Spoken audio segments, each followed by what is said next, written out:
агай ушул кечээ күнү Атамбаев кат түрүндө Садыр Жапаровго жооп деп туруп өзүнүн билдирүүсүн жазады. Ошол билдирүү канчалык деңгээлде мындай өз максатына жете алды, андан кийин акыркы учурда сот отурумдарына келбей мен барбайм деген билдирүүлөрү канчалык деңгээлде туура кадам деп ойлойсуң мыйзам алдында? Кыргызстан азыр өзүнүн өнүгүү тарыхында анан саясий кырдаалында абдан чоң окуяларды башынан кечирип атат. Бул эми сырткы болгон окуялар менен деле байланыштырып айтсак болот. Пандемия маселеси, андан кийинки анча-мынча баягындай согуштук конфликттер, ушулардын баардыгы дүйнөлүк экономиканы башка көз менен кароого, баягындай бир перезагрузка кылууга келген кырдаал түзүлүп калды да. Вот ошонун контекстинде биздин Кыргызстандагы кандайдыр бир чоң экономикалык кыйынчылыктарды баштан өткөрүп атат. Ошондуктан бизде азыр эң башкысы коомдун стабилдүүлүгүн камсыз кылуу да. Коомдун стабилдүүлүгүн камсыз кылуу, аракеттерди жасоо, саясий баягындай бир эскалацияга жол бербөө. Ошонун аркасынан азыр ошо Садыр Жапаров баштаган президенттик администрация, расмий бийлик, министрлер кабинети, парламент колунан келген аракеттерин баарын жасап атышат. Буну акыл эси жайында адамдар баары түшүнө турушат. Азыр биз баягындай конфронтацияга бара турган болсок, анда биздин абалыбыз дагы төмөндөп, дагы начарлап кете тургандыгын. Тилекке каршы биздин мурунку президент Атамбаев Алмазбек Шаршенович өзү бир топ экономикалык кылмыштарды жасап алгандыгынын азабын тартып, азыр түрмөдө отурат. Өзү тегеле мен эч кимге түрмөгө отуруусын каалабайт элем. Кудай аны бетин арыгысын. Бирок биз саясатка белчебизден батып баш отуз менен киргенден кийин биз деген өзүбүздүн ошо тагдырыбызга адекваттуу жооп беришибиз керек. Мыйзам астында. Эми Мырза Атамбаевдин кандай баягындай кылмыш иштери болгонун жалпы жамы журт баары эле билет. Биз саясатчылар тем более билебиз аны. Ошондуктан тилекке каршы деп айтсак болот. Мен керек болсо боор-морит ал кишиге чогуу иштегенбиз убагында. Мынакей 11 жылдан ашуун мөөнөткө кесилип, чоң кылмыш ишине баягындай бир дуушар болуп отурат.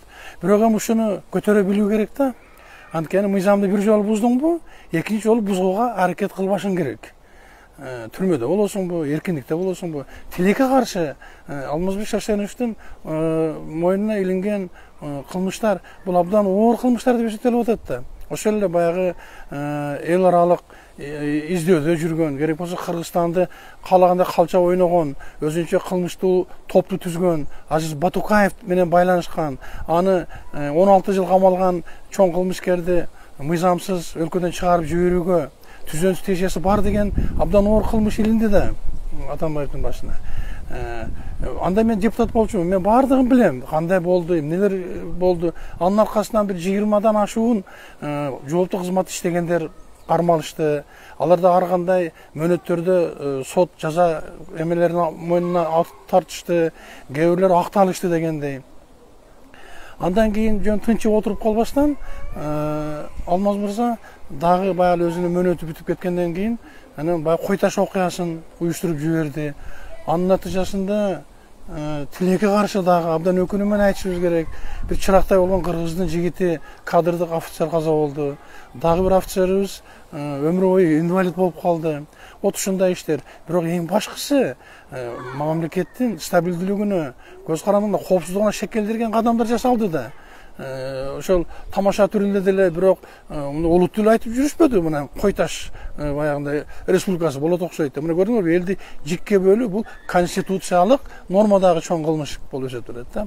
Вот ушулардын баарын токтотуп, ушулардын баарына жакшы мындай көз карашта болгондун ордуна ошол тергөө иштерине, анан сот иштерине барбай баш тартып, болгондо да одоно түрдө баш тартып отурганы ошол экс-президент макамынан ажырап калганын өзү. Ушулардын баардыгы ал кишинин адекваттуу эмес аракеттеринин натыйжасы болуп атат. Биз президент болобузбу, мисалы үчүн могу жөнүндө профессор болобузбу, же студент окуучу болобузбу, биз баардыгыбыз мыйзамга баш ийишибиз керек.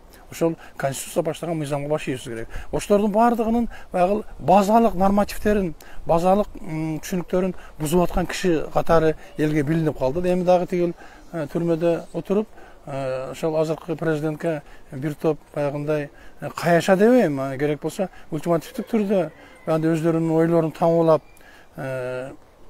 аткандын өзү менимче бул баягындай бир коомго каршы, коомду козутуучу пикирлер болуп атат да.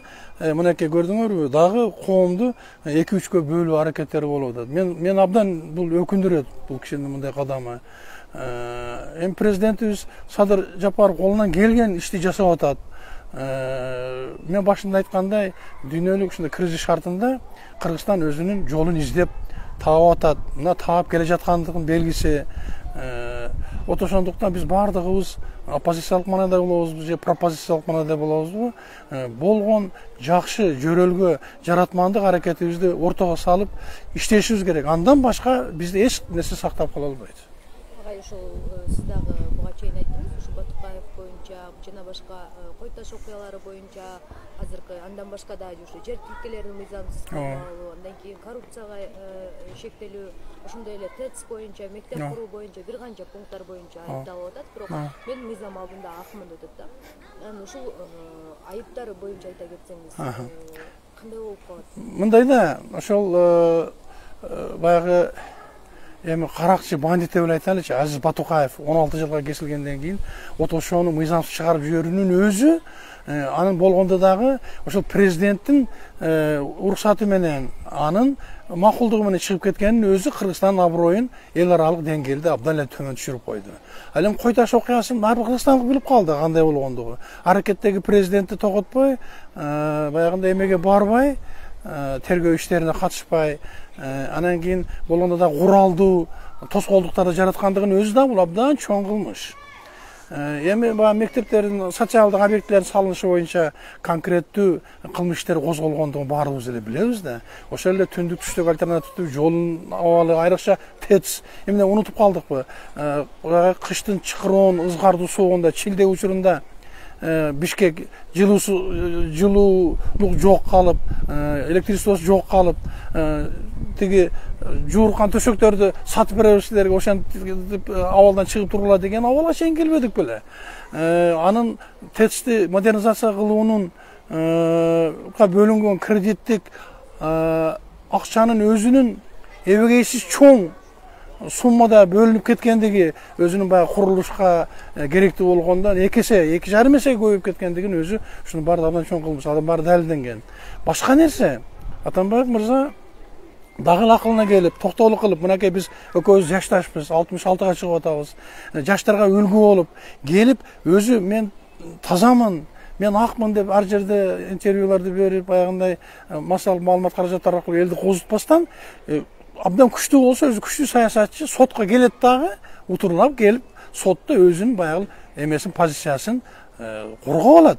Анда биз баракелде Азамат Турбаев, Ак Турбаев деп баарыбыз кол чаап, колдоп коштойбуз. Бирок аны жасабайт да. Мына бул тарыхты карай турган болсок, күчтүү саясатчылардын баардыгы сот жообуна тартылышкан, бирок өздөрүн коргошкон. Ал турсун фашисттик Германиянын учурунда баягы Георгий Димитриевдин баягы Рейхстагты өрттөп жибергени боюнча эң эле сонун өзүнүн баягы эмесине, ниетине, эмесине жеткенде, актыгын жеткенде, актыгын далилдеп алган. Ошондой нерсеге чакырат элем мен Алмаз Шаршеновичти. Анын туугандарын, анын үй бүлөсүн, анын балдарын, мынакей ошол кезде кандай куугунтук болгонун мисалы үчүн мен өзүм башыман сездим. Бирок эми ошондой нерсе азыр балким айрым бир эпизоддордо болуп аткандыр. Бирок ошол Атамбаевдин үй бүлөсүнө келе турган болсок, анын бир баласы Бишкек шаардык кеңешинде депутат болуп отурат. Кадырбек деген уулу абдан мындай билимдүү жигит экен. Андан чоң уулу Сейит болсо керек аты, мына жогорку кеңеште депутат болуп отурат. Болгондо да бир мандаттуу шайлоо округунан утуп келди. Буларга эч ким мындай жолтоо болуп, аркасынан түшүп куугунтуктаган деле жок да. Демек, бул жаңы Кыргызстандын баягындай бир жаңы карым-катнаш жарандарга болгон мамилени жакшыртуу, демократиялык жолго салуу аракети болуп атат Садыр Жапаров тарабынан деп эле айтышыбыз керек да. Ошол Садыр Жапаров деп калдык, өзү 25-мартта билдирүү жасады Фейсбуктан. Сот иштери ачык айкын өтсүн, журналисттер катышсын, блогерлер катышсын депчи. Атамбаев мыйзам алдында тазалыгын көрсөтсө, анда сот отурумдарына келсин деп. Ушул билдирүүсү президент катары сот иштерине сотторго биз эч кандай бийлик иши кылып жасай албайбыз деп айтпадыбы? Ооба. Ушул кайсыл бир өнүгүүгө карата кадам деп айтсак болобу? Болот. Эмнеге болбосун? Будан мурун бир да президент ушинтип айтчу беле. Жөн эле билбеймиш, көрбөймүш, укпамыш болуп отурчу го. Анан калса Садыр Жапаров ошол соттун отурумдарынын баардыгы видео камераларга тартылсын, ачык болсун деп атпайбы? Башка маселе, кээ бир соттор аны тоготпой бузуп аткандай болушу мүмкүн. Андай эмелер деле бар, Масал Мамат Каражановдон чыгып атканын көрүп атабыз. Анан кийин ачык социалдык желеге болгондо да Facebook'a чыгарып жазып атканы президенттин эл менен ачык айрым мамиле кылам деген аракети деп кабыл алышыбыз керек.